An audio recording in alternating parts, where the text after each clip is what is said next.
Bonjour, bienvenue dans le podcast de l'éclatante éclaireuse. Je suis Ludivine Kolodziejski. L'émission inspirante est dédiée aux femmes qui aspirent à reprendre les rênes de leur vie en main.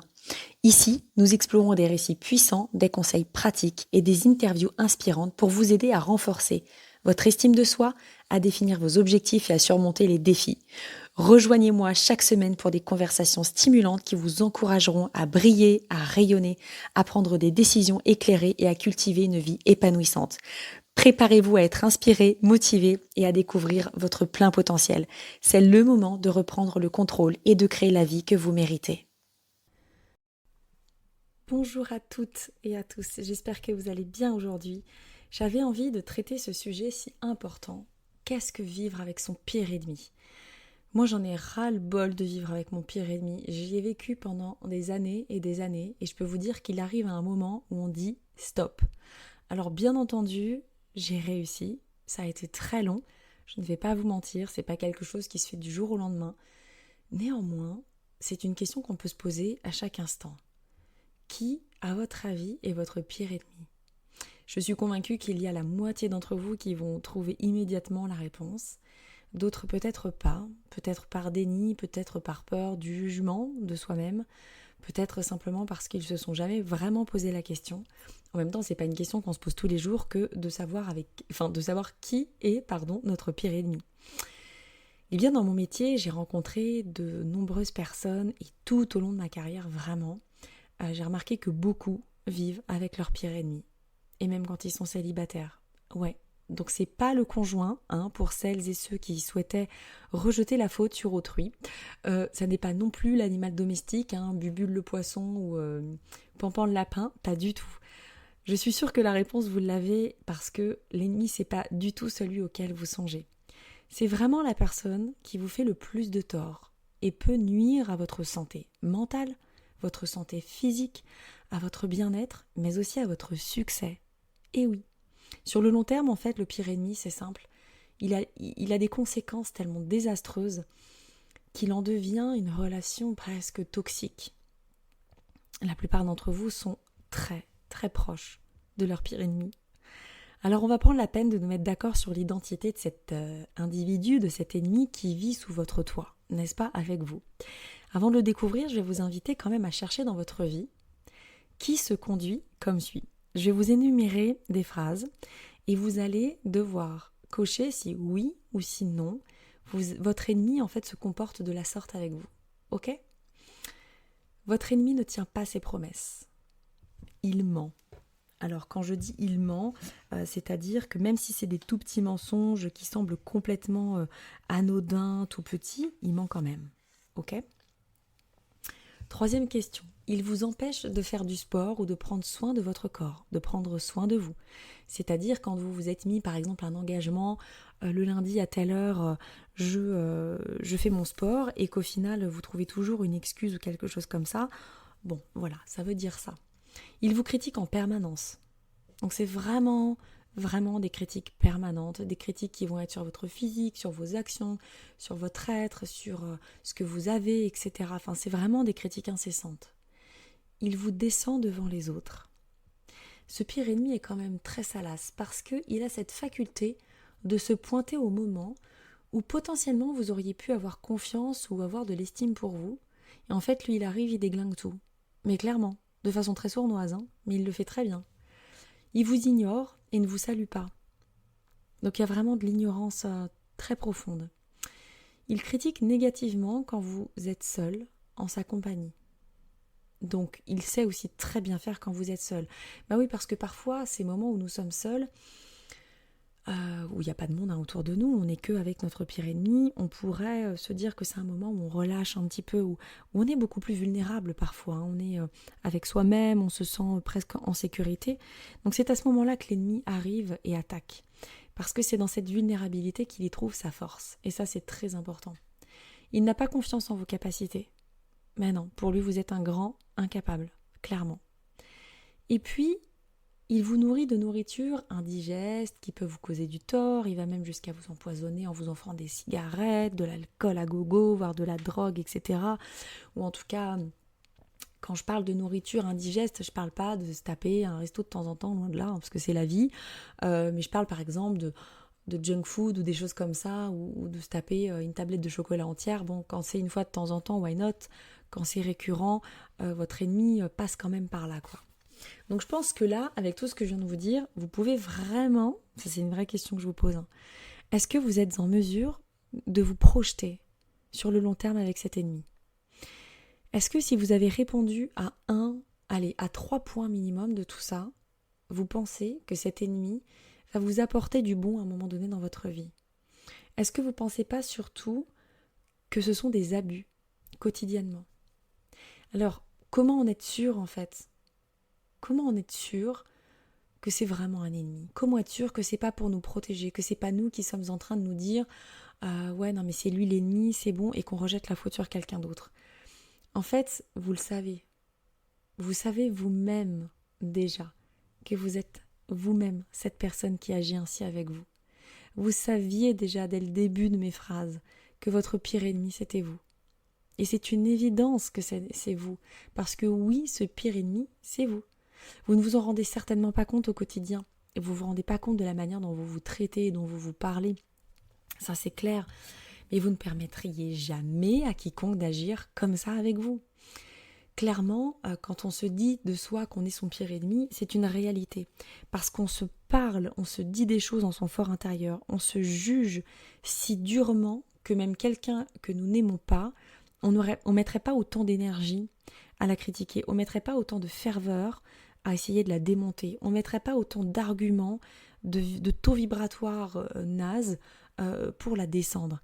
Par contre, quand il s'agit de soi, on est extrêmement dur avec soi-même. On est extrêmement dur envers la femme et l'homme que nous sommes. Et ça, c'est vraiment, à mon sens, de l'auto-sabotage. Quand on laisse son pire ennemi être présent, omniprésent, au quotidien, jour et nuit, c'est de l'auto-sabotage. C'est qu'il y a une part de nous qui tolère que ce pire ennemi soit en nous. Il y a une part de nous qui n'est pas prête encore à lui dire ciao. Et c'est vraiment important parce que je le vois dans les coachings que je donne, le programme Grow Up que j'ai créé, on est vraiment sur ça au tout début, dans les premiers piliers. Et c'est dingue comme on voit au début, parce que j'accompagne des femmes principalement, comme on voit au début les femmes qui sont vraiment entre deux et qui n'ont pas tout de suite conscience. Même si elles le savent, elles n'ont pas conscience. C'est-à-dire que le corps n'a pas intégré que c'était lui-même le problème. Son propre ennemi, je ne parle pas du corps physique, mais vous voyez que l'ennemi était en lui. La femme n'arrive pas à mettre en avant immédiatement, alors quand je dis la femme, je parle d'une de mes clientes, de mes clientes que je suis, mais elle n'arrive vraiment pas à mettre en avant ce côté de « ok, donc en fait c'est moi qui suis responsable, même si c'est totalement inconscient, dans la plupart des cas, c'est moi qui suis responsable de ce que je suis en train de m'affliger au quotidien. Donc quand je me dis ça et ça de moi, quand je fais ça, quand j'agis comme ça, quand je surréagis comme ça, quand j'ai telle réaction, quand je me dis ça de moi dans telle situation, en fait c'est moi. Il n'y a personne d'autre qui manipule ça à l'intérieur de moi. Il y a vraiment personne qui appuie sur un bouton qui va dire alors là par contre tu vas t'envoyer du lourd chérie, ou là quand tu mettras cette robe je t'enverrai une petite phrase qui dira tu es une grosse dinde, dans cette robe on dirait un saucisson. Donc pas du tout, c'est vraiment soi-même, c'est-à-dire qu'on a presque comme une source inépuisable d'arguments négatifs vis-à-vis de soi-même. Et donc, c'est long d'en prendre conscience. Attention, ça ne se fait pas du jour au lendemain. Et vraiment, ne vous auto-flagellez pas en disant « mais punaise, c'est pas possible, je m'en veux », pas du tout. C'est clairement inconscient et vous ne pouvez pas faire autrement tant que vous n'en avez pas pris conscience. Donc, il y a vraiment pas de quoi s'alarmer et de quoi se flageller aujourd'hui. Par contre, si tant est que ce podcast vous fasse prendre conscience que vous agissez ainsi vis-à-vis de vous-même, eh bien, il va peut-être falloir agir autrement maintenant. Alors, je vais dire 2-3 petites choses encore pour être vraiment sûr qu'on parle bien de votre ennemi. Est-ce que ça t'arrive parfois de dire demain je vais commencer à m'exercer ou demain je vais commencer le sport, allez lundi je m'y mets, je prends soin de moi, je mets mon réveil et hop. Puis en fait on se trouve un tas d'excuses et il n'y a rien du tout qui se passe comme ça. Ou par exemple, Vous faites une liste de courses, de choses à faire dont vous ne terminez jamais la grande partie. Ou vous trouvez des excuses pour tergiverser pendant 20 ans et de ne pas passer à l'action. Ou simplement de ne pas payer les factures à temps. Ou un petit message, un petit mensonge, ici et là, qui ruine la confiance que l'on peut avoir en quiconque et surtout en soi. Enfin voilà, on se balance des petits trucs comme ça. Ou alors, est-ce que ça vous arrive aussi d'éviter de faire du sport et de faire attention à votre corps ? Comme quand on est en vacances ou quand des fois on se dit allez, je suis foutu pour foutu, j'ai entamé le paquet de chips, je le termine, machin, et je vais comme ça jusqu'au bout. Est-ce que ça vous arrive aussi des fois de vraiment être focus sur vos imperfections quand vous vous regardez dans le miroir ? Moi, pendant très longtemps, c'est vraiment pour que vous compreniez à quel point on peut être atroce avec soi-même. Pendant très longtemps, j'ai été dans cette espèce de jugement de valeur, de jugement physique, où je répétais sans cesse que j'étais moche, conne et grosse. Je le répète souvent dans mes podcasts quand je parle de sujets comme ça, parce que c'est une réalité, c'est vrai. Je veux dire, ça a fait partie de ma vie pendant tellement d'années que ça en était devenu une phrase logique, quoi. C'était mon identité. Donc dès que je passais devant le miroir, peu importe, que j'étais habillée, bien habillée, maquillée, pas maquillée, à poil, pas à poil, bref, il fallait, de toute façon inévitablement, que je me fasse une critique. Et c'était pas la petite critique toute mignonne, quoi. Non, c'était des critiques qui étaient tellement difficiles, tellement douloureuses, tellement dures, que je pouvais m'empêcher de sortir, que je pouvais devenir très agressive avec les gens qui m'entouraient, parce que j'avais envie qu'eux-mêmes se rendent compte de ma réalité, en fait. Parce que quand vous êtes prise au piège avec votre propre ennemi, vous êtes convaincu à 3000% que vous détenez la vérité. Vous êtes convaincu que votre pire ennemi est en réalité votre meilleur ami parce que lui vous dit la vérité. Et c'est là en fait où c'est dramatique. Parce que je suis sûre aussi que vous vous êtes dit certainement, je sais pas, quand vous partagez votre point de vue avec les autres, etc., que vous vous sentez stupide ou que parfois vous allez vraiment parler d'un échec ou d'une erreur que vous avez fait en mettant vraiment en avant votre côté bête, stupide, complètement idiot. Peut-être que quand vous passez devant le miroir, vous ne vous regardez jamais en souriant, vous faites jamais de sourire ou jamais un regard doux, affectueux, en se disant tiens, je t'envoie de l'amour, quoi. Certainement aussi que vous vous répétez des phrases négatives qui sont des croyances limitantes ou non, mais qui vont être du genre je peux pas le faire, je suis trop grosse, de toute façon je termine pas jamais ce que j'ai commencé, ça sert à rien. Est-ce que aussi vous laissez des fois votre maison en désordre ou vous vous forcez à la ranger que quand il y a des gens qui viennent? Est-ce que vous êtes aussi parfois, je sais pas, dans un espèce de néant de confiance en fait, c'est-à-dire que vraiment vous avez absolument aucune confiance en vous et vous n'avez absolument aucune estime de vous, c'est-à-dire que vous croyez que vous ne pourrez jamais atteindre vos objectifs, quels qu'ils soient d'ailleurs, petits ou gros. Et est-ce que, oui, vous vous servez de la nourriture malsaine pour vous empoisonner, mais de façon indirecte, mais surtout pour combler quelque chose? Vous voyez? Donc toutes ces phrases-là, si vous avez répondu oui à au moins une de ces phrases-là, j'ai envie de vous dire au moins 2, 3, mais vraiment, c'est que vous entretenez un lien très fort avec votre ennemi. Alors en toute honnêteté, il va falloir maintenant être prête à traiter votre pire ennemi comme votre pire ennemi, c'est-à-dire qu'on n'en veut plus. Si vous ne voulez pas vous empêcher d'être votre pire ennemi, eh bien on va s'arrêter là et vous pouvez raccrocher avec ce podcast et vous dire qu'il ne vous servira strictement à rien.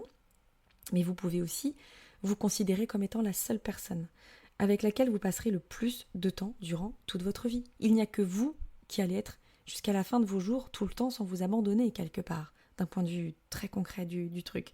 Donc si vous voulez développer une relation beaucoup plus harmonieuse, beaucoup plus saine, beaucoup plus positive avec vous, eh bien il va falloir stopper cet auto-sabotage et vraiment arrêter d'être coincé et figé dans cette espèce de carcan. Donc afin de transformer en fait cette espèce de pire ennemi, vous allez devoir réapprendre à vous aimer. Vous allez devoir apprendre à vous traiter comme votre meilleur ami le ferait. Regardez comment vous vous comportez avec les gens que vous aimez le plus.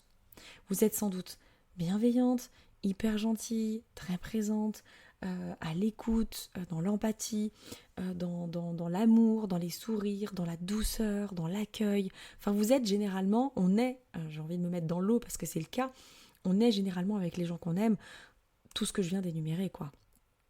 Donc il va falloir commencer par le faire pour vous, par vous-même, pour vous. De toute façon, tout part de vous. Donc il est évident que ne vous faites pas ce que vous n'aimeriez pas qu'on vous fasse, clairement. Donc soyez complètement dans une autre ambiance vis-à-vis de vous, changez la donne. Et vous allez voir que plus vous allez changer la donne, plus vous allez apprendre à vous aimer, plus vous allez construire votre estime de vous, et vous allez aussi développer l'amour de vous. Et vous allez grandir votre confiance. Mais tout ça, ça va faire aussi que ça va devenir quelque chose de beaucoup plus enrichissant, parce qu'en fait, plus vous allez apprendre à vous aimer, plus vous allez changer aussi votre énergie, votre taux vibratoire. Donc vous allez attirer aussi des gens qui vont être beaucoup plus dans le respect de vous-même, qui vont être beaucoup plus à l'écoute, dans l'empathie, qui vont être à l'identique de ce que vous êtes vibratoirement parlant. On dit très souvent qu'effectivement on attire à soi ce que l'on est au fond, on attire à soi nos énergies, la façon dont nous pensons, dont nous agissons, etc. Donc plus vous allez redevenir douce avec vous, plus vous allez vous apporter de l'amour, de la bienveillance, vraiment de l'estime, de développer l'amour de vous-même, de la compréhension, de l'attention, de l'intention, de l'empathie, de l'accueil, etc., plus vous allez vibrer énergétiquement parlant tout cela autour de vous. Et donc, vous allez attirer aussi des gens qui vont être attirés par ce qui se dégage de vous dans ces instants-là. Et donc, ça va être des relations beaucoup plus douces, beaucoup plus saines, beaucoup plus joyeuses, beaucoup plus aimantes, etc., etc. Vous n'allez pas simplement changer quelque chose de façon très étriquée de vous-même. Vous allez changer, certes, la source de quelque chose de douloureux et d'un malheur, quelque part, mais vous allez aussi changer les choses à l'extérieur, vous, physiquement, et vous allez vibratoirement changer les choses aussi. Donc commencez par vous aimer, par vous respecter, par vous traiter avec respect. Arrêtez de courir après l'approbation de Pierre-Paul Jacques. On s'en fout de plaire à tout prix à tout le monde. On s'en fout. Vous devez d'abord être certaine, je dis certaine, je parle beaucoup au féminin parce que j'ai l'habitude d'accompagner des femmes, pardon, mais vous devez vraiment être sûr que ce que vous êtes en train de réaliser, c'est d'abord pour vous. Ce n'est pas de l'égoïsme, ce n'est pas de l'égocentrisme, même si ça en est d'une certaine façon, mais vous n'allez pas devenir narcisse du jour au lendemain. Ce que je veux dire par là, c'est qu'il va falloir vous repositionner en tant que votre priorité. Et plus vous allez vraiment vous remettre au centre de votre vie, plus en fait vous allez comprendre comment tout ça s'articule autour de vous. Donc vous allez faire en sorte de vous plaire d'abord avant de plaire aux autres. Écoutez-vous. Soyez aimable envers vous, soyez à l'écoute de vos désirs, de vos besoins, de vos envies. Faites attention à vos paroles, s'il vous plaît. Franchement, dites-vous des choses mignonnes, chuchotez-vous à l'oreille tous les jours des choses gentilles. Squeezez les insultes, franchement, diminuez-les. Dites-vous que c'est une erreur et que vous ne recommencerez plus. Ne vous accablez pas, ne vous flagellez pas. Mais dites-vous des choses gentilles. Adressez-vous avec des mots d'encouragement au quotidien. Vous pouvez établir des listes de choses, de mots, de phrases, de croyances aidantes, de nouveaux mantras, de ce que vous voulez, parce que ça peut que vous apporter quelque chose. Je ne dis pas que c'est la meilleure solution, je ne dis pas que c'est ce que vous devez faire, je dis simplement que, en tout cas les femmes que j'accompagne, je leur demande de faire cet exercice au début de l'accompagnement, parce qu'en fait ça permet de poser les choses, ça permet d'être beaucoup plus clair avec soi-même, de clarifier ses intentions. Et plus on clarifie ses intentions, plus on croit ensuite que potentiellement on va mériter tout cet amour et tout ce qu'on se raconte de joli sur soi. Donc vous allez prendre le temps de vous détendre, de vous faire plaisir, vous allez apprendre à apprécier votre reflet dans le miroir. Ben ouais, bien sûr que vous allez l'apprécier. Alors ça va pas venir non plus du jour au lendemain, vous n'allez pas faire un défilé de Beyoncé dans votre miroir tous les matins, du jour au lendemain. Je vous souhaite que ça vienne un jour, mais ce que je veux vous dire c'est que vraiment, vous allez avoir beaucoup d'amour dans vos yeux, dans votre regard, beaucoup de compassion, vous allez vous trouver jolie, vous allez apprécier les vêtements que vous mettez, vous allez apprendre à vous mettre en valeur et non plus à vous dévaloriser, surtout par les paroles bien entendu. Donc vous allez noter et transporter avec vous en fait un message d'amour à chaque fois. C'est-à-dire que le matin, quand vous allez vous dire une phrase importante ou des phrases importantes, vous allez transporter ça avec vous. Vous allez transporter dans votre énergie, dans votre cœur, dans votre âme, l'apaisement que ça fait. Et quand on apaise tout ce mal, quand on apaise toutes ces choses qui sont douloureuses, eh bien automatiquement on va commencer à augmenter l'amour qu'on a pour nous-mêmes. Et donc on va construire petit à petit une estime de soi qui va commencer à grandir. On va commencer à tenir ses promesses. On va commencer à dresser une petite liste de succès du quotidien, même des petites choses infimes et minimes. On va créer des petits objectifs qui vont être réalisables pour aller au plus grand rêve, bien entendu. On va être réceptif aux compliments. On va les recevoir. On va être dans le recevoir de toutes ces choses agréables que la vie nous dit. On va apprendre à dire non, bien entendu. On va être beaucoup plus honnête, beaucoup plus responsable dans sa vie. On va driver un peu tout ça. On va prendre soin de soi. On va prendre le temps de vivre, de choisir les gens avec qui on va partager notre temps. On va vraiment s'écouter davantage, parler moins. Vraiment, on va être dans l'accueil et dans l'écoute. Et tout ça, ça va développer l'amour de soi. Et c'est vraiment important que vous compreniez que l'amour de soi, c'est la clé du bonheur absolu. On n'a pas besoin qu'on nous donne de l'amour immédiatement. On a d'abord besoin de se donner son propre amour. Parce que quand on est déjà rempli de son propre amour, on est beaucoup plus à même de recevoir l'amour des autres. Et donc là, vous allez être dans une relation complètement saine avec vous et vous allez développer une relation saine avec les autres où vous allez être dans l'accueil de l'amour. Alors vraiment, je vous en supplie. Dites bye bye, ciao à cet ennemi juré à l'intérieur de vous. Faites ce qu'il faut pour vous.